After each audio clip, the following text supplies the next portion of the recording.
Welcome to Jewish History Soundbites podcast with Yehuda Geberer.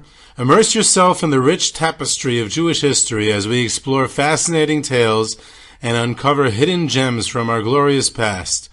Brought to you by our proud sponsor, Cross River, a leader at the intersection of financial services and technology, committed to empowering the communities they serve. Cross River's steadfast support fuels our mission to preserve our heritage and foster a vibrant future for all. Contact Cross River through their website at crossriver.com.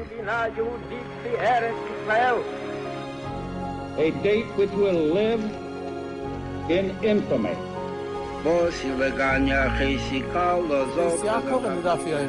Both of those projects, initiatives, got off the ground because of the Guerrero. The 11 Olympic team members slain in West Germany. The Olympic Games. Zugerecht Brüder in Amerika. Schon 1000 Shabbos at this guitar. Out of the 24 who were killed were Americans who had come to learn in Hebron. I say 1 million Jewish children who were made to be Cantonists.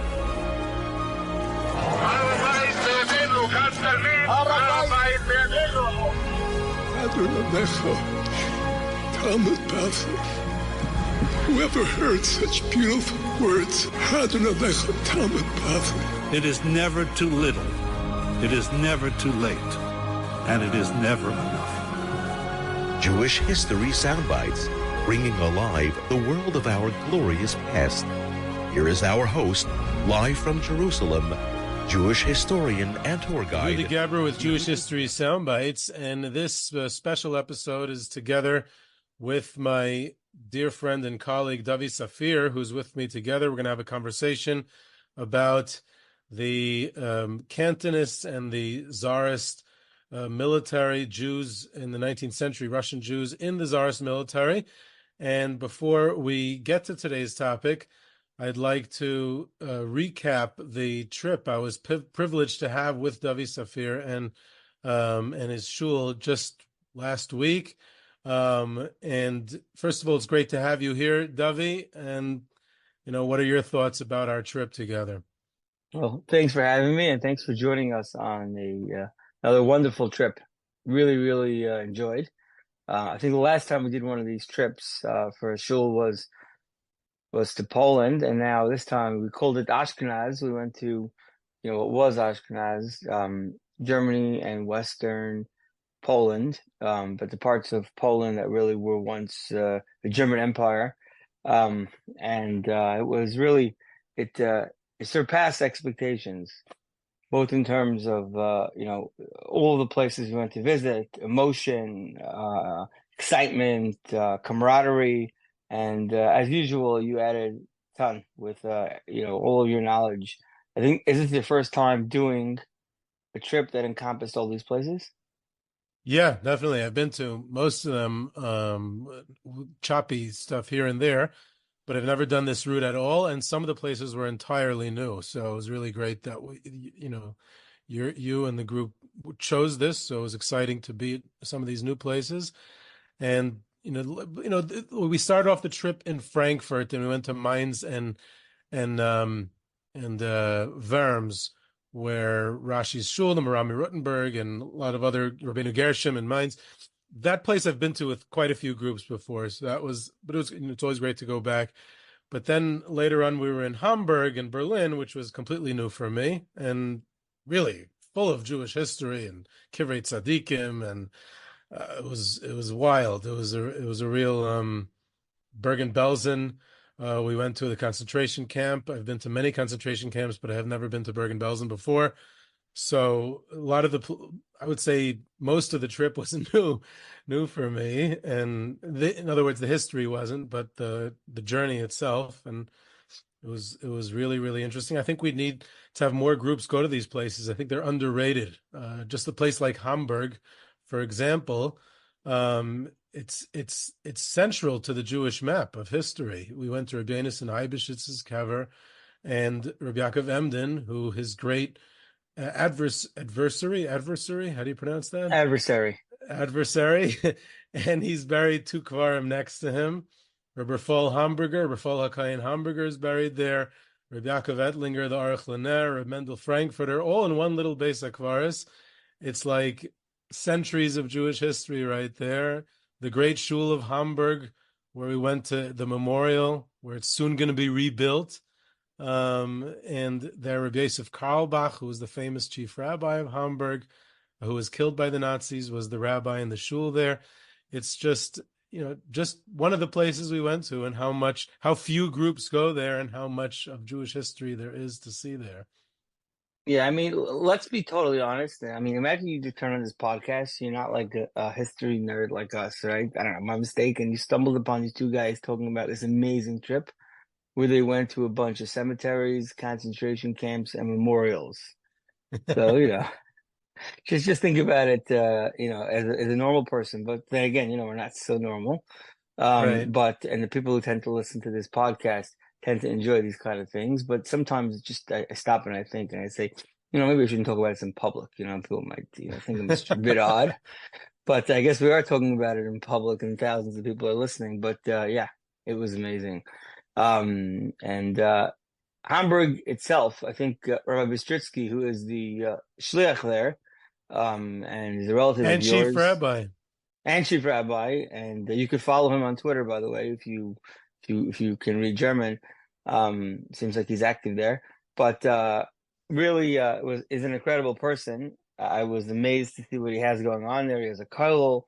He has in the middle of dinner, all of a sudden, this chazan pranced in and did this incredible rendition of the Eki Tzadik Katamar. Tzadik Katamar. It really, really was nice.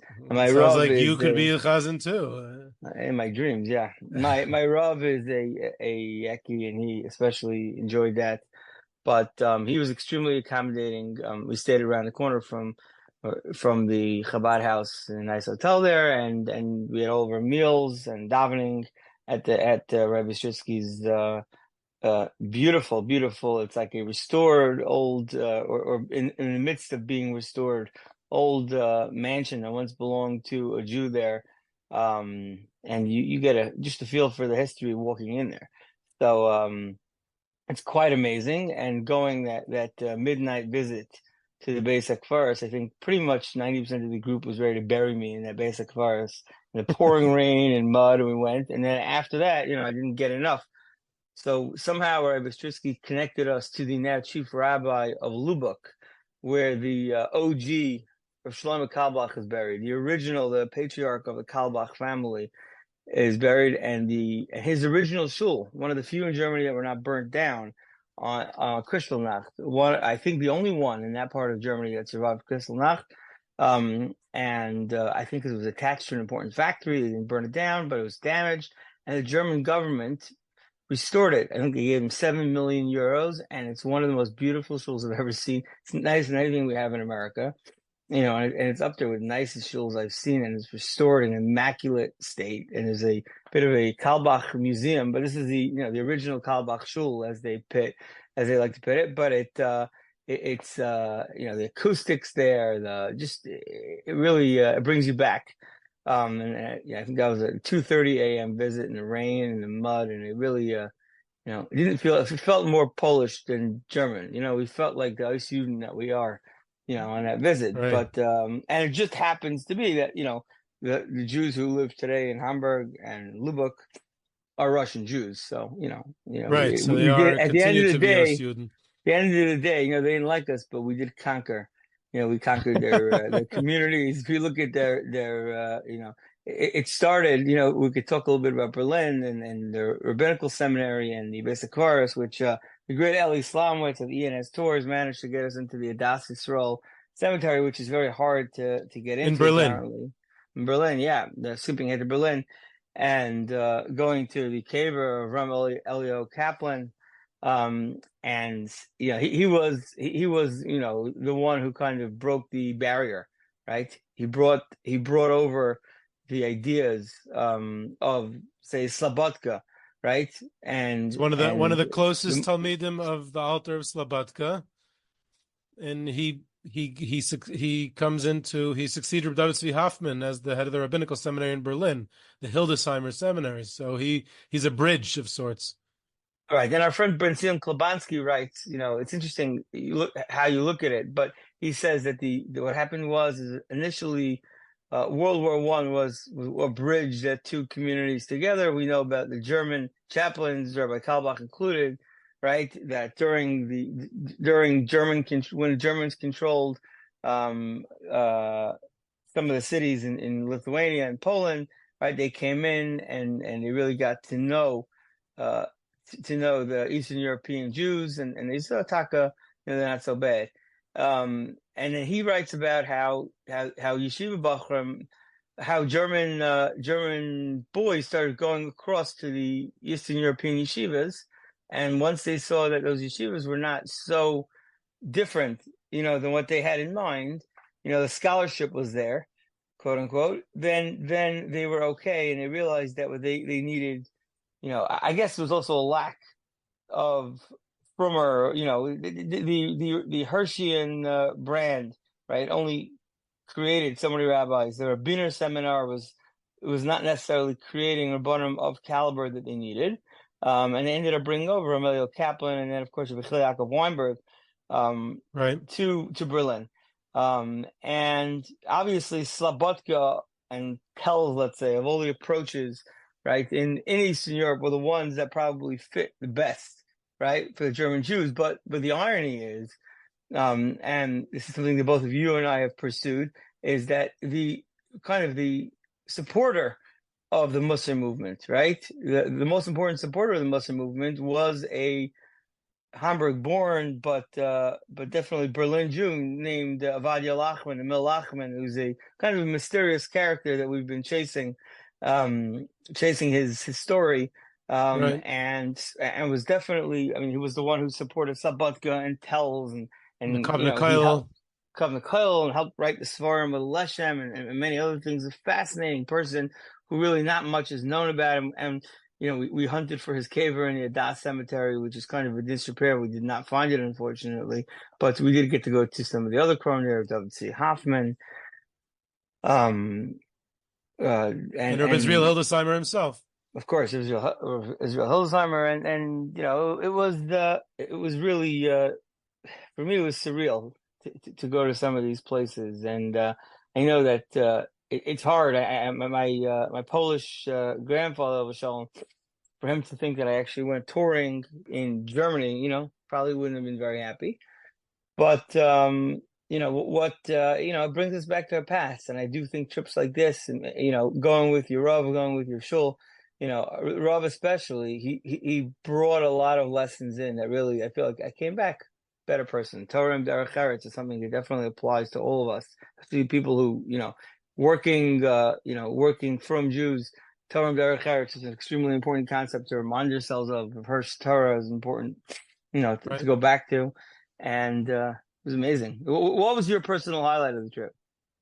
I had a few. Like you said, with Rabbi Bistritsky, who happens to be my cousin, the way he showed us around the town and what he's doing there, the fact that the yeshiva day school that he has running, the Jewish school that he has running for the current contemporary Jewish community in Hamburg, is in the same building that the pre-war Talmud Torah is, and the fact that mine and Rabbi Bistritsky's great-grandfather, who's the same person, right? He's my cousin.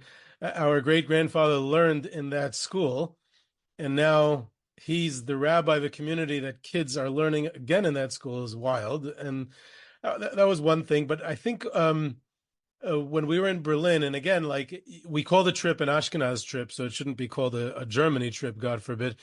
But we're in Berlin, and we're doing a lot of Nazi stuff in Berlin, museums and memorials, and so and we're standing under the Brandenburg Gate at night, a place which is a symbol of Germany, and during the time of the Nazi regime, Hitler used it as a symbol of the Nazis, and there was all these swastikas and around that and Nazi marches, and we as a shul stood under that Brandenburg Gate, and we sang V'hi Sha'amda, and we took pictures and videos under the Brandenburg Gate singing Vihisha Hamda. And I felt like it was like this Panavisharav under the Arch of Titus's moment there, where we're back and the Nazis are gone and Hitler's gone and the swastika is banned and it's a sign of evil, and here we are singing still. I think that was a highlight. What was yours? Yeah. I mean, just to leave off for you, that our friend Eli Gunsberg, Jewish history soundbites enthusiast, he remarked that it's pretty ironic that it's more socially acceptable to fly an Israeli flag in Berlin than most university campuses in America. It's quite ironic. But and it's, obviously a lot of it is guilt. Some of it is that they're facing the same problems Israel is facing, and some of it is really just the horror that they saw from the few Germans that were killed or kidnapped on October 7th. Really, the German people, you see them, they are standing behind Israel, and people come over to you, and I was wearing a cap that had Israel on it some of the time, just to kind of test the waters, maybe dangerously, some would say. But people came over to me and said, we support Israel. And sometimes it's just rhetoric, but obviously you don't feel what you feel sometimes in other countries in Europe. When you are in Germany, you do feel you feel the ghosts, as you would say, of it, but you actually do feel a bit more comfortable than you do in other countries. But a couple of highlights, I would say. Something that I was not expecting to be a highlight was the memorial to the murdered Jews of Europe, the Holocaust Memorial in Berlin. You did an incredible job really explaining it. I think that I posted the video on Twitter, and you can see the video there of Yehuda speaking there, but it was really incredible. And something else somebody pointed out to me, which really was powerful, and I can't say I didn't count them, nor did I search online to see if it's correct, but this memorial in Berlin is just slabs of concrete that you kind of go in there, and it keeps getting higher and higher, and you're like falling in deeper and deeper, and nobody quite understood the design. And I think originally it was supposed to be 4,000 slabs, and you'd think German engineering architecture, they would figure out exactly the number of slabs it would be. But by the time they were done, they realized that the number of slabs there is 2,711, which is the amount of dafim that are in Shas, which is really it's a message really for the Jewish people, and of the Jewish people, that we suffer tragedy, but at the end of the day we have our Torah, right, and we go on, right, and Torah is as strong as ever. Some will say we're living in the golden age of Torah, and definitely talking about Dafim and Daf Yomi, it was a very powerful moment and message for me. Really was something someone pointed out to me, but maybe it was incorrect. But it definitely, at the moment, it was something that I felt. A couple of other things is obviously the last day of the trip. The dictator that I am forced everyone at 4:30 in the morning to get up. And we left, we flew out of Posen, which is now Poznan, which is Poland, and Posen in German. And we stopped at three out of the way kfarim that people don't usually go to. One of them, which is the Prima Gadim, who was buried in Frankfurt under Oder, which is it's now actually right across the German border in Poland, literally like at a highway truck stop. Most of the Beis HaChaim was destroyed, but Caver there was the original Matzeva was not preserved, but they knew where it was. That was that early morning visit was was something. It was really special, and then we drove to really somewhere with especially since the Prima Gadim was such a historic figure, and almost no one visits his cover. Yeah, and then we went to Revelia Guttmacher in Greiditz, which is probably another 2 hours away from there, closer to Posen, right outside Posen. And we've written about Revelia Guttmacher. Our friend Eliezer Brutt, if you go on Old Daf, we could plug the Old Daf app here, has a nice talk on Revelia Guttmacher. But he was the original schooler guy. He was, people are running to Shaila, but I think if Shaila probably would have ran to him. and even though he was Litvish, and he would get he would get so much mail that he put an ad in the paper asking people to stop sending him mail. And his kvitlach are preserved in Yivo. Amazingly, they found it in an attic somewhere. A whole geniza of them, and you could talk a little bit about some of what's written on them. Really is a lot of what you see today on these kvitlach. Yeah, very interesting stuff. It's the only cachet of kvitlach that have ever been found, and Reb Leo Guttmacher is not even a Hasidic Rebbe, but everyone's sending him kvitlach. He's like you said, in Talmud of Rabbi Akiva Eger, a regular Polish Rav, and these kvitlach are talking about asking for parnasa, asking for health, the regular standard questions, and then all kinds of quirky issues like women talking about how their husbands are alcoholics. They keep on getting drunk. They come back home from shul drunk. What should they do about it? It's affecting their shalom bayis. I think when you mentioned that, it made a couple guys in the shul feel a little awkward. Okay. So there's been researchers today, Glenn Diner and Marcin Wojcinski. They've really examined these kvitlach and gleaned so much information about just regular day-to-day social life in Poland at the time, just by the requests that people are sending Reb Leo Guttmacher. But he was looked upon as this incredible tzaddik and Baal Meifis, and someone whose tefillas and brachas can really help. And again, almost no one goes to his kever because no one goes to that part of Poland anymore. And we got to go and daven there, and his matzeva was only recently discovered and marked off. So we're probably one of the first groups to have ever gone, but we're going to try to promote it, and we are accepting suggestions of different segulas. Oh, we saw already. We saw. We already have seen some shuas. Yeah. NVIDIA reported earnings the same day, and the earnings were blowout earnings, and people who bought options made a lot of money, and I think a couple of guys got job promotions already.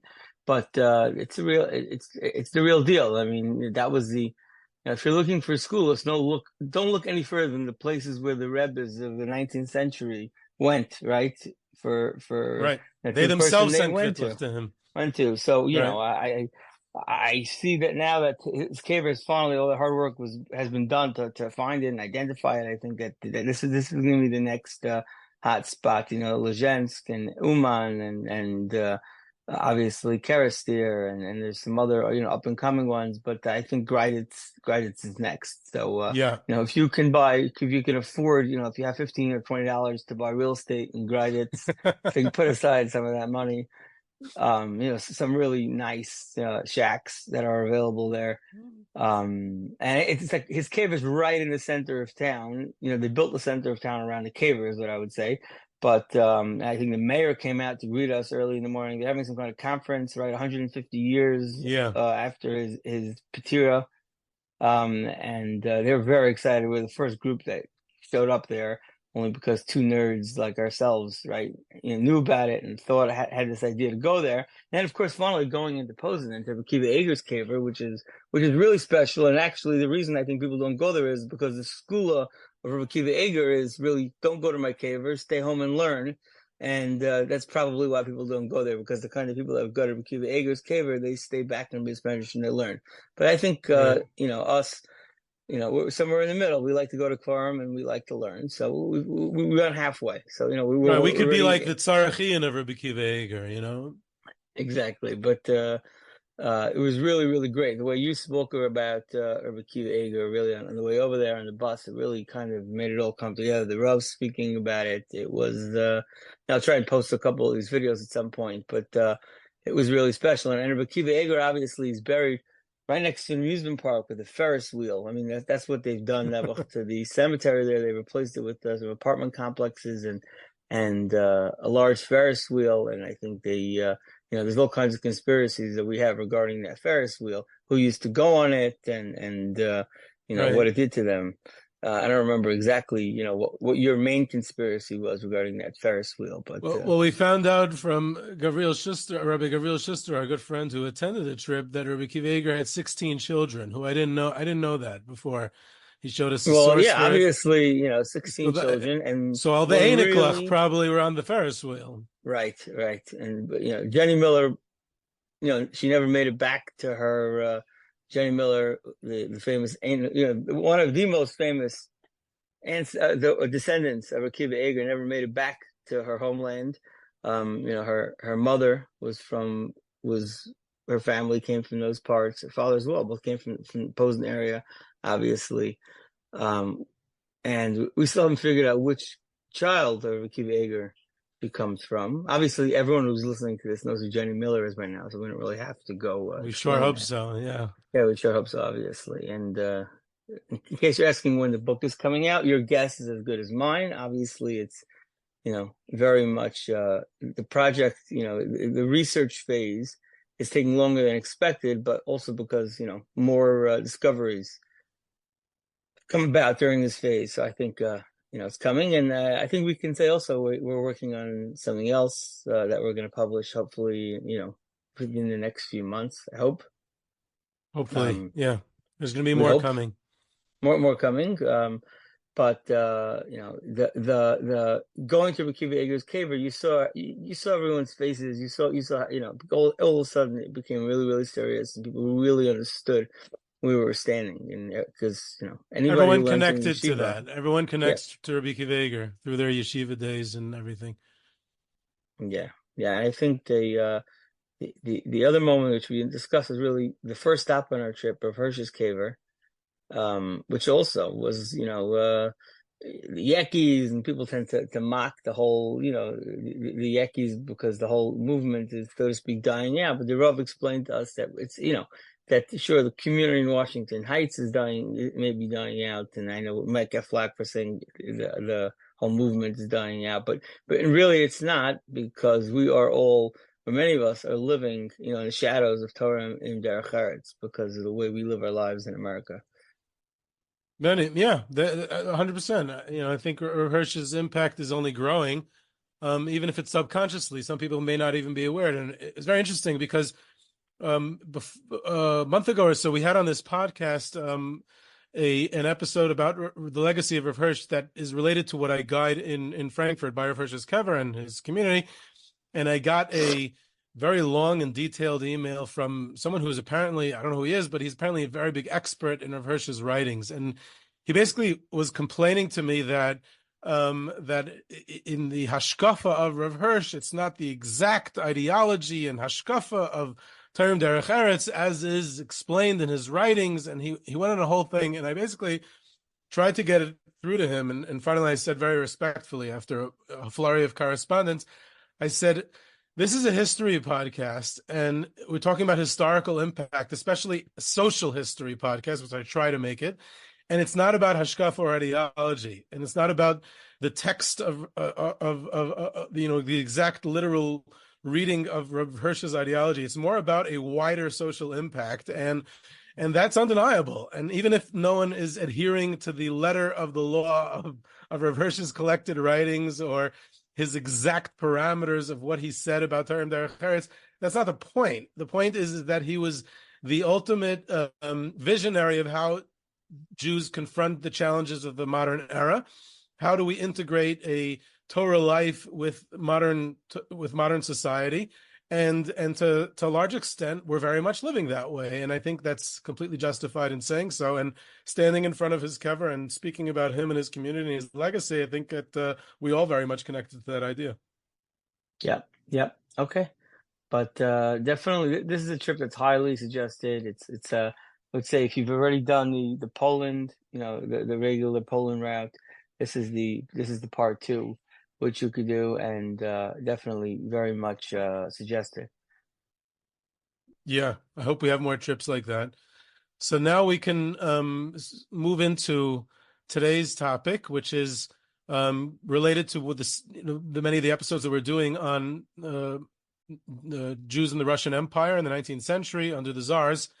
And a major story of that is Jews serving in the Russian military, in the Czarist military, throughout the 19th century. But the main collective memory that Jews have from that entire century of serving in the Russian military is under the reign of Czar Nicholas or Tsar Nicholas I, who becomes the Tsar in 1825, and 2 years later, in 1827, he implements the draft. He includes the Jews in the draft. Until then, Jews were able to get out of the draft by paying 500 rubles, and they did not serve in the Russian military. And now he included Jews in the draft. And the terrible reign, I guess there's no other way to say it, of Tsar Nicholas I, as far as the Jews were concerned, it was terrible. There's almost nothing positive that we remember from the reign of Tsar Nicholas I. And it went through the Crimean War. He died in 1855. And the reforms, the great reforms of Czar Alexander II, started in 1856 after the end of the Crimean War. So even though Jews serve in the Russian military until the end of the Tsars, but the focus of the story is during those early years under Tsar Nicholas, especially the way Jews were drafted into the military for the time period of 25 years, and especially certain types of draftees, which were called Cantonists, which were not all of them were like that. And the Cantonist decrees are one of those real, one of the top 10 tragedies of Jewish history that people like to talk about. People like to talk about it so much that there's a lot of legend and myth around the story. So maybe we'll dispel some of that myth. And legend. It's not exactly as people, refer to it in our collective memory, but there's definitely lots to talk about in this story of the Cantonists. Could we talk about legend and myth? You got it. I've never actually. I'm not a language guy, and I'm not a name guy. Is Nikolai something that's used outside of like the world of Shmuel Kunda and Jewish stories, or is it actually? Was that actually? Is that a linguistic thing, or is it, I know Nicholas, I know, right? But I know where that comes from. But Nikolai, is that? I've never really heard it outside of like from circles. So is that a nickname? Is that a different pronunciation? Is that Yiddish? Or do we know? I don't know. I'm not sure. I know that in the Hebrew sources, the old Hebrew sources, I don't know about academic sources today. The old Hebrew sources, they use Nikolai, not Nicholas. Mm-hmm. I would think in one way that Nikolai is a plural of Nicholas, right? Like alumnus, alumni. Right, because there were two of them? I don't know. Maybe it's a Slavic variation of it's a like Latin para, name. You're saying. I don't know. I have no idea. Okay, I'm curious about that. I guess I could have just Googled it, but that's cheating. But yeah, there's a lot of good material on this. If you want to understand it, Yochanan Petrovsky Stern, of course, I had the opportunity to speak to. He has excellent stuff on it. He's probably the best. I think his book "Drafted into Modernity" is a great start. And there's a Torah professor, Larry Dominich, who wrote a book called "The Jewish Children's Army of the Tsar." And it's a quasi-academic book, which is just, really a great collection of material on that topic. Yeah, it is. And there's really the book that really set me off on really getting into this whole thing is John Simon's book called Strangers in a Strange Land, which is really not a book about the Cantonists, but it starts with the Cantonists. It's the story of the only Jews that fought alongside the German army during World War II, which were the Jews of Finland. Were kind of forced, obviously. They were drafted into an army that the Finnish army allied itself with Germany. And the story of how Jews ended up in Finland is the story of the Cantonists, and the story of how Tully Amsterdam ended up, right? The great Talmud of Yisrael Salanter, how he ended up being the Rav in Helsinki, Finland. How did he end up in Helsinki, Finland? Not exactly Irva Ein Yisrael. Right. It goes there because the Cantonists, when they are repatriated, are given rights to settle there. They're allowed to settle outside the pale of settlement when they're finished their military service. And particularly, there was like a colony of these Cantonists that lived there, and Yisrael Salanter, who was the originator of the Kiruv movement, I would say, one of the first. He sent him there to be Rav, and there were a few other subsequent Rabbanim. So when we look at the story of the Cantonists specifically, and in general Russian Jews in the Tsarist military, so I used, like you said, Yochanan Petrovsky Stern's material on this. He has done some great research, and he does dispel a lot of the myths surrounding the Cantonists. And it's interesting, even historians at the time, like Shimon Dubnov, they misunderstood a lot of the story of the Cantonists, but they were closer to the time, and a lot of the times in history, what's important is not the actual cold, hard, dry facts, but also the public's perception of the story. So if Dubnov is reflecting what Jews in the Pale of Settlement understood about the story of the Cantonists at the end of the 19th century, which is already about half a century after the Cantonists is over, then that reflects the general understanding of what Russian Jewry understood about the Cantonists. And even if not all of it is 100% accurate, but that is already an important story itself. So I wouldn't negate the so-called legend or myths around the Cantonists out of hand, because the fact that the collective memory of the Jewish people held on to this, that's because it was seared into their memory, the tragic story of the Cantonists, of these children taken into these Cantonist brigades, and then later on moving on to the military itself. By the way, when I was many years ago, when I read Zichron Yaakov, the memoirs of Yaakov Lifshitz, the famous secretary of Rabbi Yitzchak Elchanan Spector, so he has from some guy who helped Yaakov Lifshitz's son, who published it after his father had died. He published it in 3 volumes. Today, the copy that I have, it's all in 1 volume, but it was originally published in 3 volumes. And each volume, there's this gabbai of a shul he writes in eastern Siberia, who contributes a chapter of each 3 times, 3 chapters about Cantonists and this Eastern Siberia Jewish community in the 1920s, which is already in the Soviet Union. He has this community of descendants of Cantonists, and he quotes directly from memoirs of Cantonists who he knew as the gabbai of this community, and I think it's called Irkutsk or Irkutsk or something like that. And he, for some reason, it belongs in Zichron Yaakov. I don't know why. And it's fascinating because here's a guy in the 1920s, a gabbai of a Cantonist descendant community in Eastern Siberia, quoting from memoirs of Cantonists, and it's published in Zichron Yaakov and Yaakov Lifshitz's memoirs. So it's amazing. Some interesting stories there, actually, about how they were taken and their experiences. And Cantonist memoirs are really, really interesting as a first-hand source. Yeah, and there are lots of them, but let's just first talk about numbers. Do we have real numbers? No, but it's estimated. Let's say, I don't know, 50,000. I think was the number, the best number that I found among sources for the amount of children that were taken.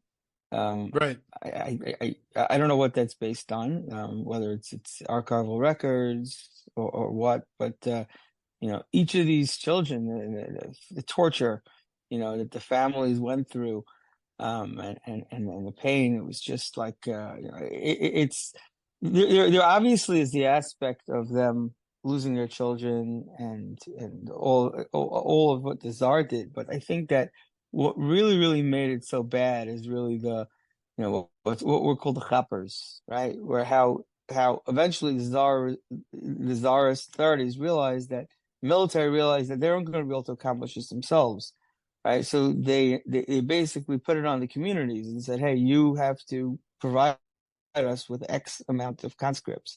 And what happened is that then obviously there were the kahila was very strong, right? There was every town you would pay a tax, and there was a president, democratically or pseudo-democratically elected head of the kahila, and the heads of the kahila were often very guilty in this, where they would take the poor, the weak, right, the Yisaimim, and they would send them, right. They would make sure the rich kids wouldn't go. They would pay their way out of it, and instead they would. And there are these horrific stories of how they grabbed. You have a woman who lost her husband, and she has one child, and they grabbed the child away, out of the hands of the mother, literally, and just sent him off and never to be seen again. There are some of the hypocrisy. The Hebrew writer Yehuda Leib Levin, or is he Yahalel? He writes about the hypocrisy of the kahal, and I'll just read it. The question depressed me to the point where I began to be afraid of Jews, of my Jewish brethren. One day I saw the head of the community. I was told he was the head of the kahal, and I was shocked. Did I not know him? Was he not steeped in Torah? Every Friday afternoon, as he got out of the mikveh with the water still dripping from his payas, he would pass through the market with a stick in his hand and shout, "Women, candlelighting." And if the women shopkeepers did not hurry to close their shops, did he not oust them with a stick? And how honorable and pleasant it was to see a learned, eminent man staying up the whole of Thursday night in the yeshiva, studying until the morning. He is elegant in the manner he dresses, and he warns others against the desecration of Shabbos. Yet he is the very head of the kahal. He is the governor and the commander, and at his command, infants are plucked from their mother's laps, fathers are taken from their children, and he would go in person to seek out people without papers, to abduct them and deliver to the army with his holy hands. I went crazy from what I saw. And there are those Rabbanim who fought the leaders of the kahal. The Beis Halevi is said to have advocated for complete dismemberment of these official kahilos just for this reason alone. So the Russian government could not use the kahal system to try and conscript young children. Yaakov Berlin, who was a father in Itzev, at one point there were a bunch of vulnerable children that were taken by the kahal and locked in the town prison, awaiting transport out to who knows where. And he got the townspeople by force to free the children against the will of the kahal. But most Rabbanim weren't that strong, weren't able to fight, and some went along with it. And it's an extreme. I spoke about this on Tisha B'Av a couple of years ago, Shul, and this is one of the most difficult topics to discuss. Jew versus Jew, and how really people took advantage of the weak and the vulnerable. Of course, you have the stories of those who survived it and came back. There's a few stories here and there, but most didn't. Most never heard from again, whether they died or whether they were lost to the Jewish people completely. Right, many died. Petrovsky Stern says that at least a third converted to Christianity, possibly more. And then there's all those who didn't convert, but they assimilated. They were secularized and assimilated, so they disappeared also. So there weren't that many who remained afterwards. In fact, it remains such a strong memory of the chappers and the kahal against the vulnerable that Avram Levin, who was one of the main diarists of the Ringelblum archive in the Warsaw Ghetto, he writes there, and he didn't survive, no one in his family survived, but his diary did in the archive. He writes there that he compares the Jewish ghetto police in the Warsaw Ghetto. It reminds him of the chappers, of the Cantonists. He says, basically, it's the Judenrat, is the kahal, the Jewish administrative council that the Nazis have as their go-between between the Jews in the Warsaw Ghetto and the Nazis themselves. They're as if it were the kahal. The Jewish ghetto police are the chappers, and the Nazis are the Tsar and his government. And he says, and it's the same thing. Here here in the Warsaw Ghetto, it's worse than the chappers because they're, during the Great Deportation of the Warsaw Ghetto Jews, it's sending them to the Umschlag plots to be sent to the gas chambers at Treblinka. But ultimately, he saw the parallels. He writes very bitterly in the diary, and he says it's almost like it's a Jewish tradition that this is how Jews treat other Jews, which is an awful thing to say and to contend with, and we have to confront even the darker parts of our history. But I want to emphasize a couple of broader points so we can understand it. Initially, the kahal response when the draft is implemented in 1827 is to assist the Jews who are drafted with kosher food and lobby the government, the Russian government, for the permission for the Jewish soldiers to observe religion, even to send them Sifrei Torah to use on military bases, and for permission for them to use structures on the military bases to have them conduct a minyan. So they were helping them out. But by the 1830s, in other words, very few years after, from 1827 to the early 1830s, just a few years later, there's a shortage of draftees, and the kahal changes its priorities. And the most important point to understand here is that the Tsarist government never saw not just Jews, any of its subjects, you can't call them citizens, any of its subjects as individuals. They only looked at the community at large as a class, the serfs, the aristocracy, the church, all these different other autonomous minorities, the Poles, the Catholics.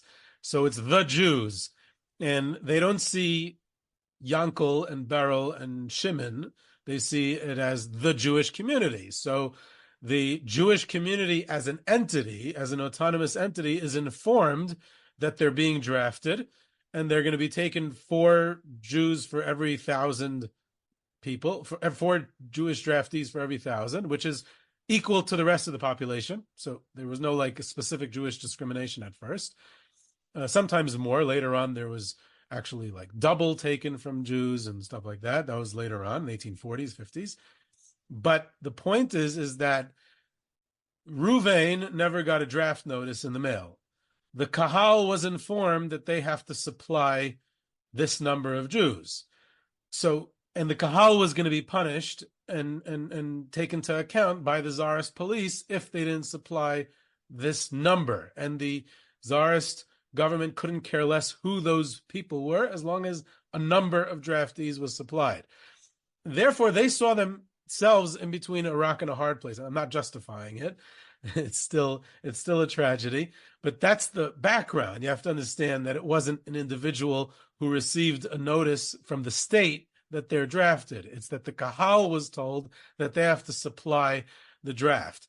And the way the kahal worked is that they said, okay, the rabbi and his children, the kahal members and their children, tax-paying citizens of the shtetl, of the community, and their children are all exempt from the draft. So who are we going to draft? We're going to take, first of all, younger recruits, because we don't want people with families to leave behind their families, because then they're going to be a financial liability for the kahal. We don't want to have to pay for their families. So we're going to take younger people, and the younger the better.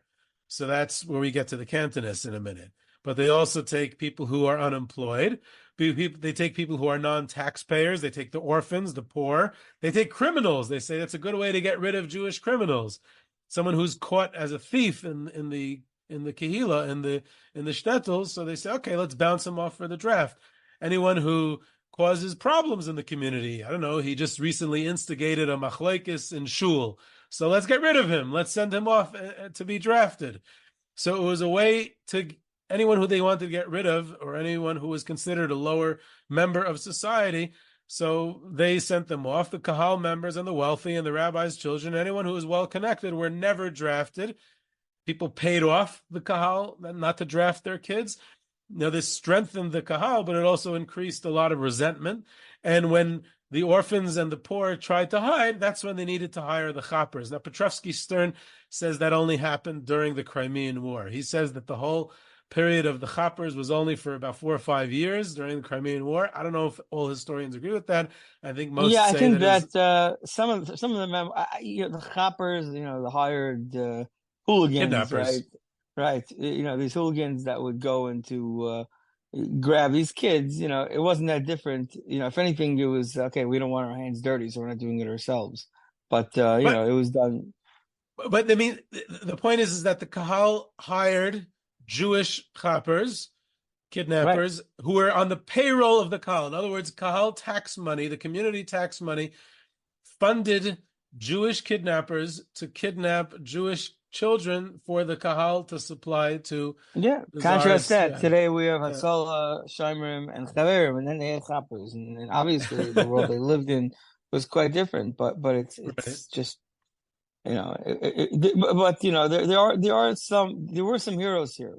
The famous Kalman Wasatsky T, who was one of the few Jews who had a license to live in Moscow, right during that time. His daughter also an early writes Talmud of her Rabbi Yisrael memoirs. Salanter. Rabbi Yisrael Salanter, obviously, and Rabbi Yisrael Salanter was also famously someone who fought against this whole thing. But there are several in Tnuas HaMusar. There's a couple of different episodes related. But in Tnuas HaMusar, there's also this he quotes this memoir of this daughter of Wasatsky, who says that he would sneak into this camp where the Cantonists were held Pesach time and try and give them matzahs and teach them a little bit, and even bribe them to allow them to conduct the seder. So he was one of the heroes. But also Petrovsky Stern, he talks about the ages, and not everybody was obviously taken as a young child like the books tend to, but many of them were. And it was it was initially a 25-year sentence essentially to serve in the army, and 25 years is a long time to survive intact, right? To come out as a Jew, it's let alone survive a war as brutal as the Crimean War.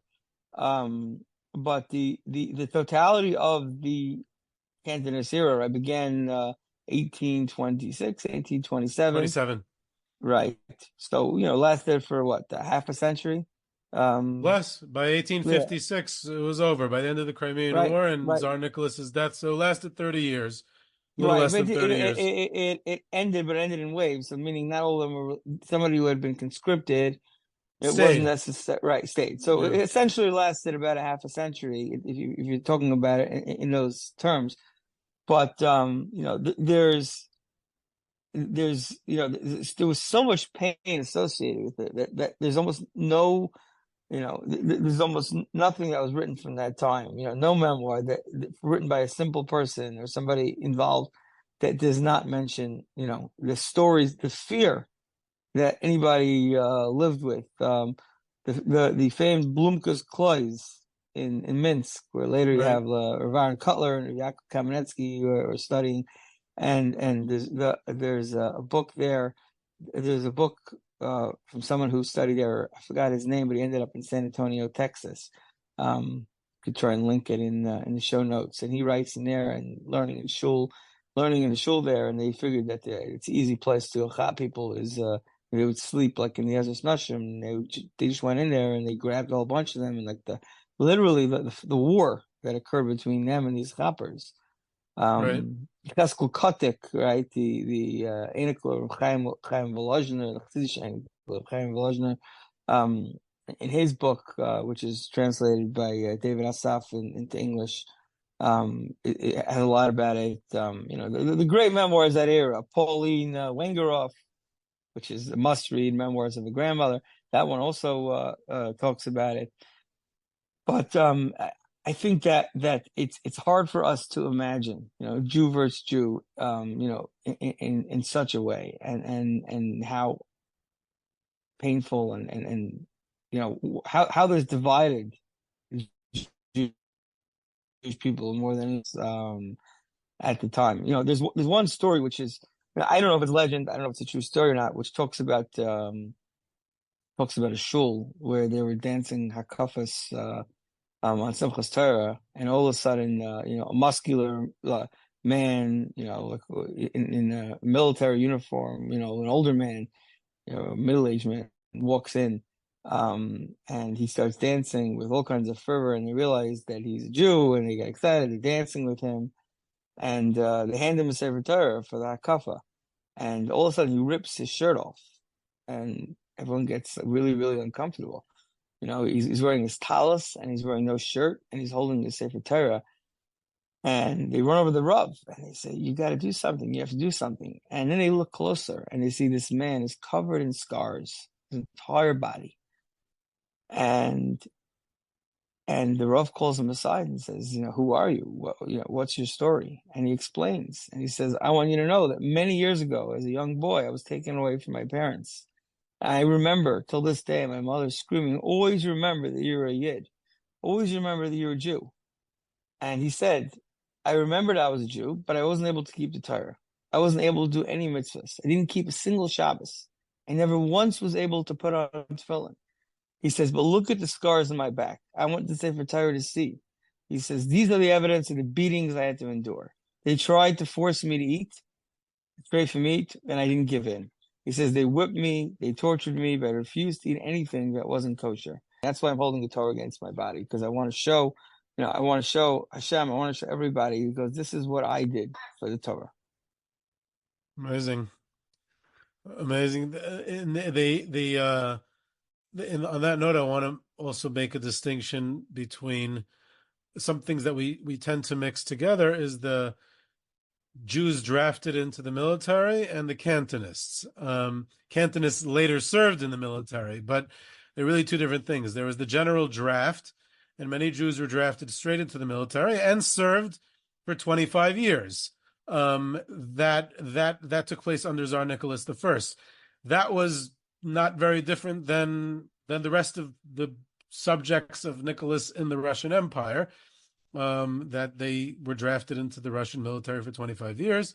That's not the Cantonists. The Cantonists were something that was, there were these Cantonist brigades of younger children, and that was the more tragic story. They were taken at a very young age. They were kind of like these paramilitary camps where they were trained in getting ready for the military. Indoctrinated, I think is the word. Yeah. Indoctrinated, and they were taken as young as 8 and 10 years old. And they were, they were, this was also not only Jews, but we're talking about the Jewish story here. And then when they were finally ready for the military years later, that's when they started their 25-year time. So there are many more years, and that was the Cantonists were like a separate story. So there's really two types of people here, and most of Jews who served in the Russian military were, they were there for 25 years, and they were taken as adults. And it was hard to stay Jewish, and they probably suffered from anti-Semitism as well.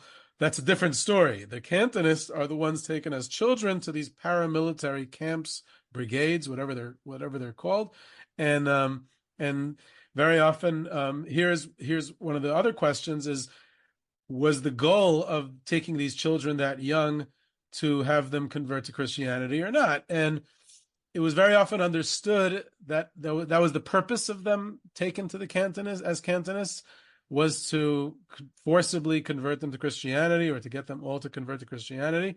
That's been disproven.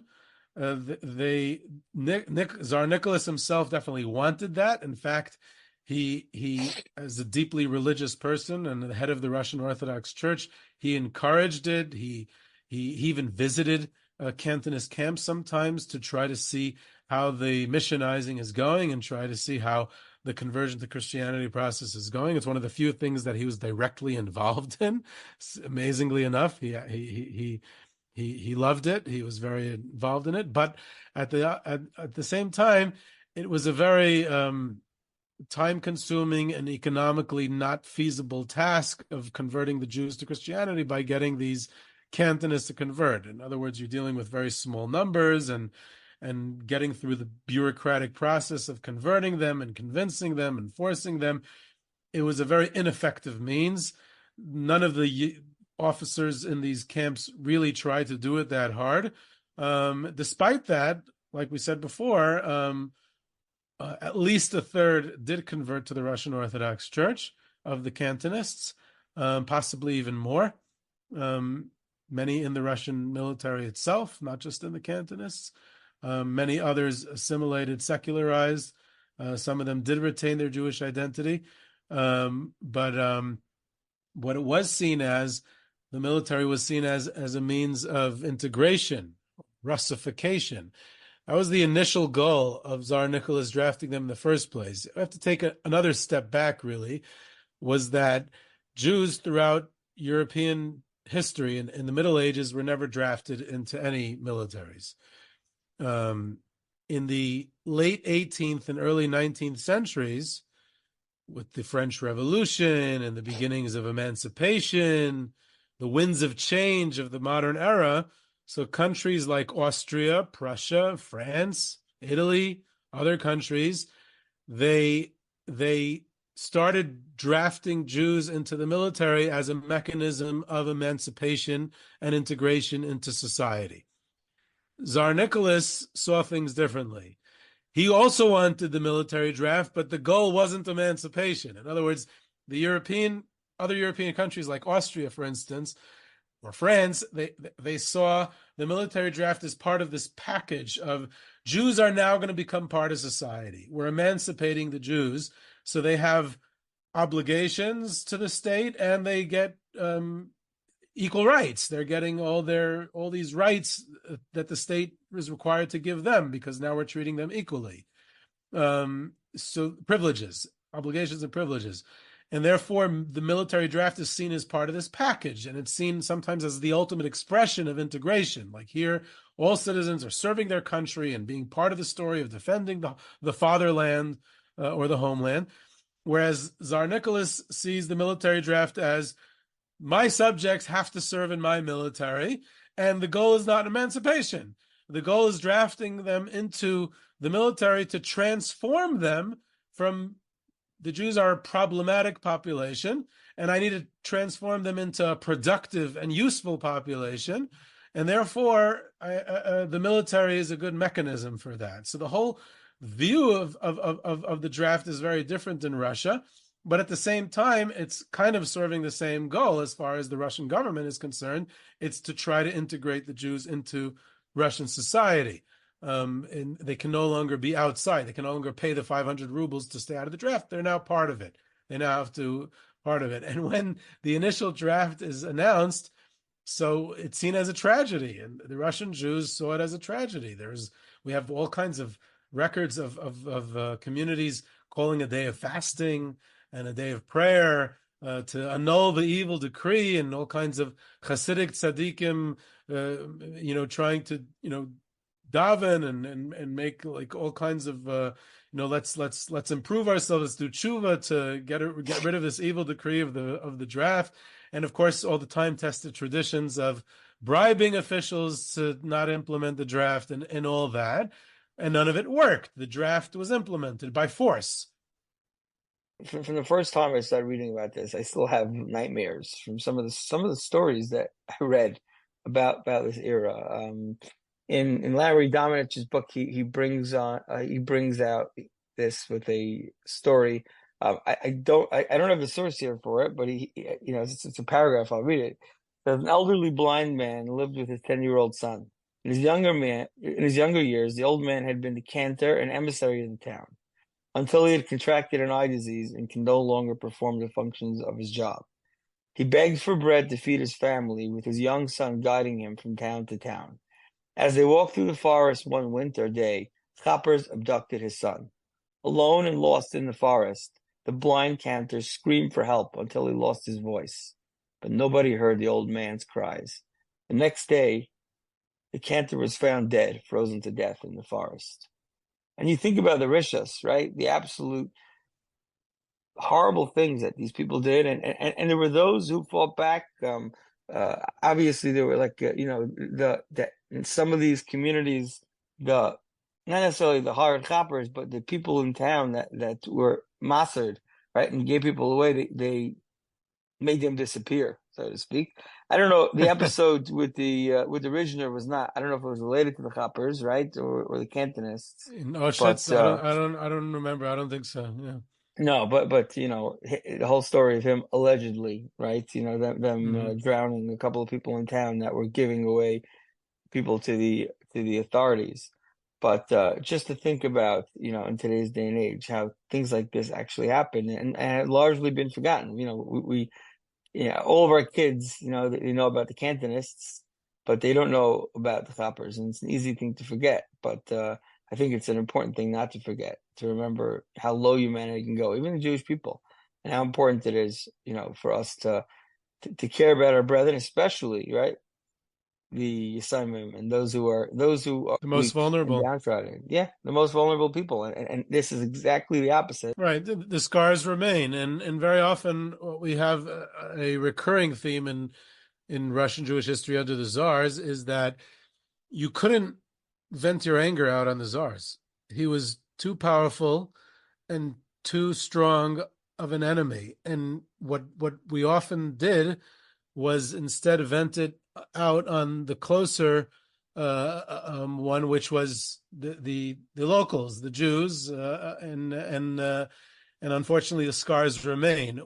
I would like to just get towards the end of the story by showing how the military draft in Russia kind of stays with us till today in many ways.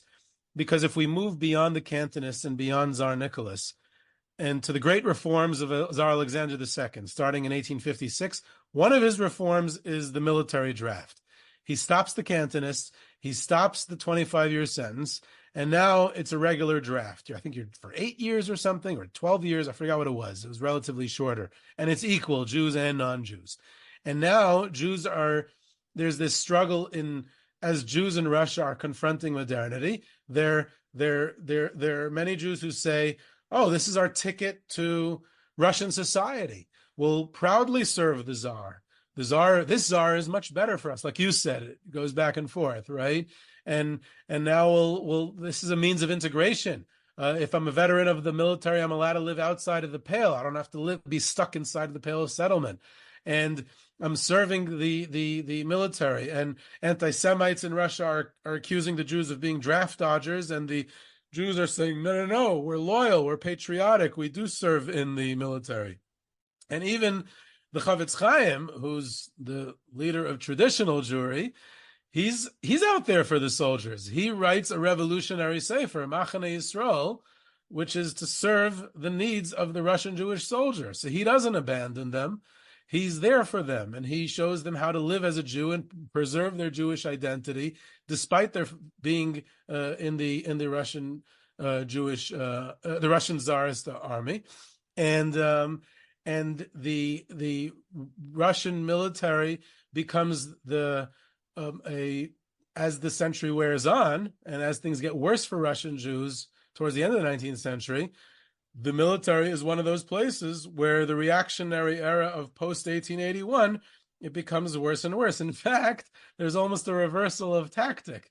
There's a movement within the military itself and the Russian government in the late 1800s, early 1900s, to remove Jews from the military because they're disloyal. So it almost like this whole idea of integration through the military is almost reversed.